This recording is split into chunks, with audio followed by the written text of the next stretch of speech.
नमस्कार शेतकरी मित्रांनो. हिरवा चारा वर्षभर उपलब्ध नसणे ही दुग्ध व्यवसायातील मोठी समस्या आहे, पण यावर एकच रामबाण उपाय आहे, तो म्हणजे मुरघास सायलाज. आज आपण जाणून घेणार आहोत मुरघास बनवण्याची अगदी सोपी आणि शास्त्रोक्त पद्धत.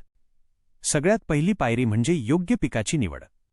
मुरघासासाठी मका हे सर्वात उत्तम पीक मानले जाते. जेव्हा मक्याचे कणीस मिल्क स्टेजमध्ये असते, म्हणजे दाणे दाबल्यावर दूध येते, तेव्हाच त्याची कापणी करावी. यामुळे मुरघासाची गुणवत्ता वाढते. दुसरी पायरी म्हणजे चाऱ्याची कुट्टी करणे. कापलेला चारा कडबा कटर मशीनच्या सहाय्याने 1 ते 2 सेंटीमीटर लांबीचा कापून घ्या.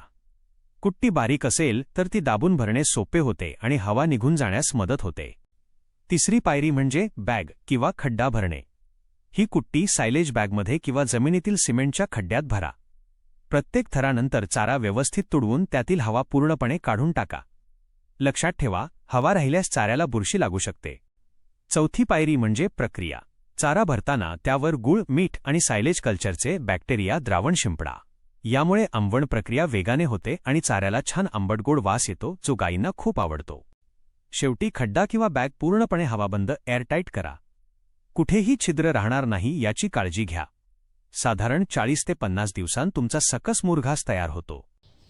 मित्रांनो, मुरघासामुळे दुधाचे उत्पादन तर वाढतेच, पण चाऱ्याच्या टंचाईवर कायमस्वरूपी मात करता येते. तुम्ही मुरघास बनवणार का? कमेंटमध्ये नक्की सांगा.